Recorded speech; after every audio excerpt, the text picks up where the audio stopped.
kọ́gbọ́n ìyẹn ẹ̀yin ọkùnrin tẹ́ máa fẹ́ married woman tẹ́ máa date married woman ewu ń bẹ lóko ló ń gẹ́ fún rẹ̀ gan ewu ni ṣé àbáyé ní ìsìn so but the aspect of raising of help please ignore it. God Almighty has raised help for her.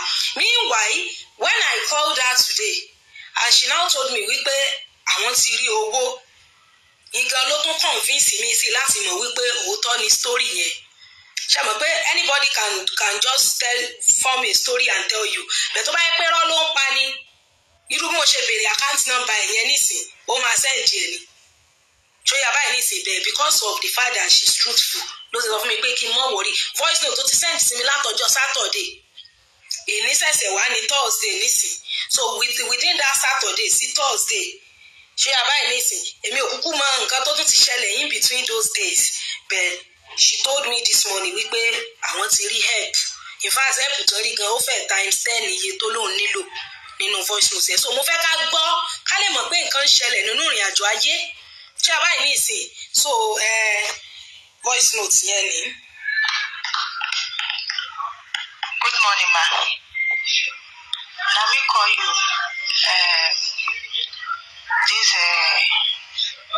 This morning when you say I send a message to your WhatsApp.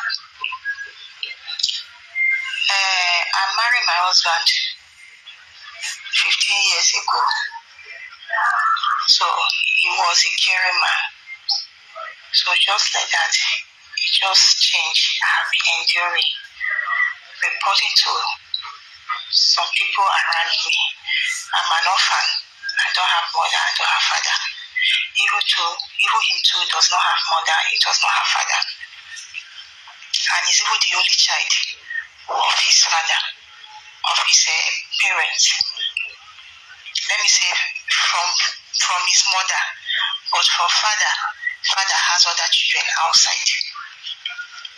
So I keep on asking, why are you carrying women outside? Even if you want to carry women, why married women? Why not single lady or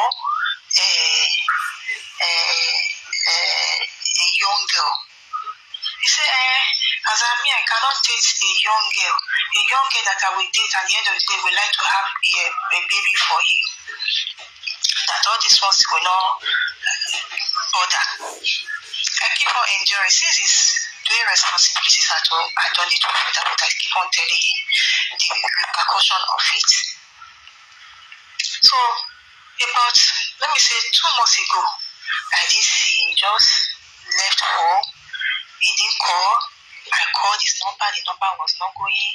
I called. They said they banned him for receiving call from calling.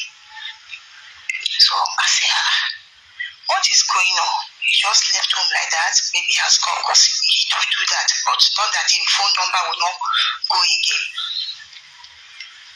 So I have a problem of fibroid, of which I was trusting God for operation.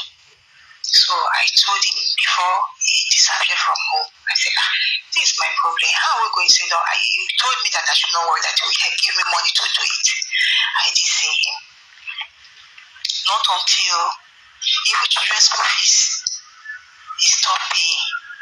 Not until I even called Alaja Mewolaka. I reported the matter to him. He said I should give him his number. I gave her his number. He said he want to call and ask. So we keep on trying the number. I keep on trying the number. The number was bad. The number was bad. I said, okay. After 3 days, I received a call. Somebody called me from home. I said, did I hear what is going on at all? I said, what happened? He said that my husband is dead. I was like, dead? What happened? Immediately I fainted. What happened? He said he died on a married woman's body. I said, this one is a thunderbolt. I started crying. I have to pack the children to the village for all the burial and everything. Being that my daughter wants to do jump, what they call jump, and and WAEC, we have to relocate to Lagos again. So that after we are here because of her exam, after exam, I will relocate back to Ondo State. So I just want to tell you this, so that warn those men outside, warn the married men outside. I'm just telling you all this so that we put it in if you want to do show, you can use it to do show. And warn those married men the repercussion of carrying women outside. Now as I'm here, I don't even have food to eat. We are just at home looking. The most painful part now is my daughter. Yes, I really need assistance. As I'm here, I'm very heavy. The most painful part now is my daughter. She want to write WAEC. I've not balanced her school fees. Her school fees remains 60,000 naira. I'm begging you, ma. I don't know who I will run to. Please, ma, I'm begging you. If you can relate my matter to your followers, so they will help me. I've never begged in my life. This is my first time. I've never begged. I don't know it will happen like this. Please, ma, I just need that 60,000 to balance her school fees so that she will concentrate. She's writing a WAEC next month so that she will concentrate. Ma, I'm begging you. She's going back to school. She will resume on Monday. Since morning she has been crying. Please, mommy, help me to balance my WAEC fee. Where am I going to? Even food I can't eat. I'm here. I've reduced my size has reduced. My skin. Please, ma, I need your help. I've been telling him all these things. I've been telling him I was once a teacher, but because of my health issues, when I'm menstruating, I can menstruate 3 times in a month. I am getting thinner and thinner. So I can't stand and teach. I can't do anything. I have to quit. I start pure water and drink business. But since he has not been doing anything at all, I'm the one doing everything, the business has gone down. As for me, I don't even have anything again. The only hope I have is God and you. Please relate my matter to your followers. Please, I need your help. Just 60,000 naira. Please, ma. I will not beg again. I will not beg you again. Please. I'm one of your fellow. Please. I really need assistance. As I'm here, I'm having headache. I don't want my children to be an orphan.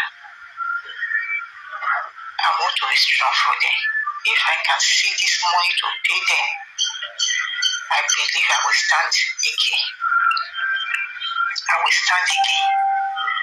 I'm just waiting for her to finish her WAEC so that I will relocate to Ondo State. Ma, I just need them. As I'm here, I'm down.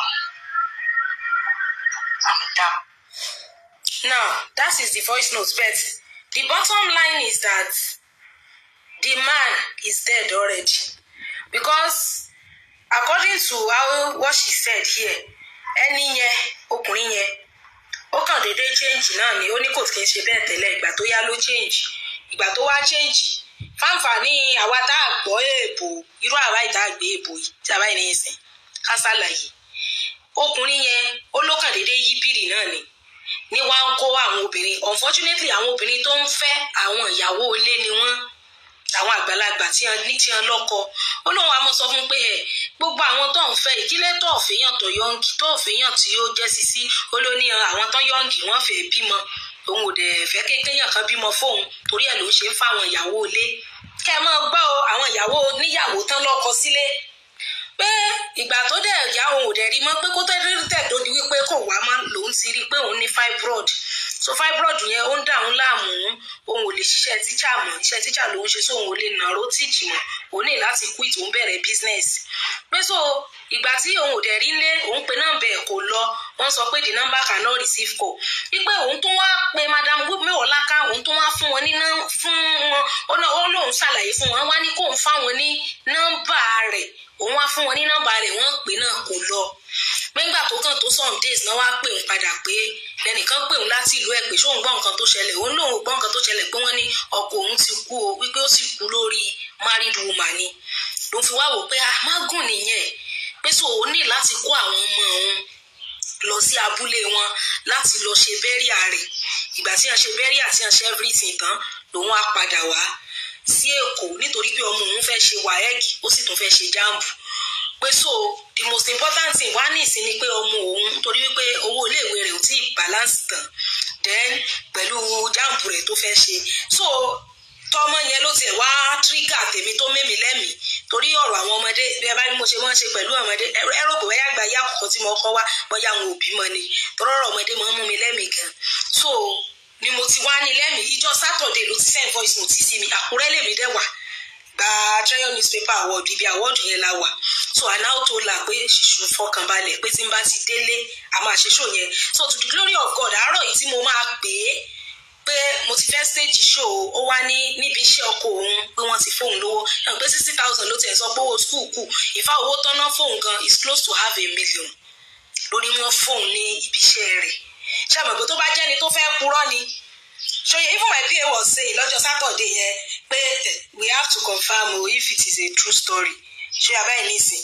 bẹ̀mí wò pé at least ọmọ yẹn ó wà very important but as God will have it ó ní wọ́n ti fàárọ̀ yìí tí mo pè ló tó ṣẹ̀sùn fún mi pé wọ́n ti fóun lówó pé òun ò nídìí owó pé kán máa dáwó fún kán máa raise fund fóun mọ́ pé the only thing kan ní wípé ká relate issue yẹn so that people will learn ṣé àbáyé nísìn because ẹni tí ó lè máa ṣiṣẹ́ tó dẹ̀ kú bẹ́ẹ̀ yẹn tó dẹ̀ lè raise irú owó yẹn fún widow rẹ̀ ó mì pé kì í ṣiṣẹ́ kúẹ́kúẹ́ lẹ́ni yẹn ń ṣe ọkùnrin tọ́lọ́hún kẹ́ tó níṣẹ́ gidi lọ́wọ́ tó níyàwó tó wá tó ń fẹ́ àwọn ìyàwó ilé àwọn married women ìlò ń kó kiri mágùn orí ìyàwó ilé orí ìyàwó oníyàwó kan náà ló kúlé ó lóun ò dẹ̀ mọ̀ pé because ìgbà tóun ò rí lé gan òun tún fún madam Mewolaka nọ́mbà pé kán dákun kán bóun pè é bóun ò rí nílé àṣé gbogbo ìgbà yẹn àṣó ti kú àṣé mọ́gùn tó ti lu mọ́gùn lórí ìyàwó yàwó tó ti kú ṣé yàrá ẹ̀ ní ìsìn kó tó di pé àwọn ará abúlé náà wá ṣẹ̀ṣẹ̀ wá pè wọ́n tán wá sọ fóun. Now we thank God that God has raised help for her children but the point is that nígbà tó o ní ìyàwó tó bá mọ̀ pé o fẹ́ yàwó ọ̀rí sí sílẹ̀ ọ̀rí single mother tó fẹ́ rí màrí ọ̀rí opó tí ò lọ́kọ ìyàwó ilé tó ti lọ́kọ ṣe rí ìyàwó tá a ti fẹ́ tá a ti dáórì rẹ̀ a woman that has a dowry on her head wọ́n ti bàlẹ̀ lé lórí is a no-go area gbogbo àti ọmọ ní ìyàwó ọba ìyàwó ẹni tí ì ṣe ìyàwó ọba tí ì ṣe ìyàwó wòlíì tí ì ṣe ìyàwó àfáàgàn ẹni obìnrin tó má ti lè san dáórì fún tó ti ní dáórì lórí ó ti di a no-go area fún ọkùnrin yàtọ̀ fún àwọn ìyàwó ilé tí wọ́n yan àlè bó ṣe dangerous fáwọn ó dangerous fálẹ̀ ìwọ ìyàwó ilé tó ń yàlè àwọn ìyàwó ilé tán máa yàlè ò ní jẹ́ kọ́kọ́ wọn trust wọn because ẹni tó ń yàn lálẹ́ ó níyàwó ńlé tó bá délé ẹ̀ tó bá bí ẹ pé òkè ibo ló sọ fọ́kọ ẹ pé òun lọ tó fi wá bá mi mo sọ fún un pé mo lọ pàtí ọ̀rẹ́ nìkan ni anytime tí ìyàwó ilé tiẹ̀ náà bá ti sọ fún un pé òun lọ pàtí ọ̀rẹ́ òun kan ó máa rò pé lé àlè ló ń lọ because àwọn àlè tóun ní tiẹ̀ ìyàwó ilé ni wọ́n gbogbo rọ́tò dẹ̀ pa fọ́kọ ẹ̀kọ́ tó wá bá gbogbo ẹ̀ ló máa sọ fún un so anytime tíyàwó tiẹ̀ náà bá ń jáde tó dẹ̀ jẹ́ pé òótọ́ ni tíyẹn ò parọ́ ó máa rò pọ́dọ̀ àlè ló ń lọ ìgbà tó yẹ pé wọ́n tó jáde rẹ̀ irọ́ tó ló pa fọ́kọ ẹ̀kọ́ tó wá nìyẹn.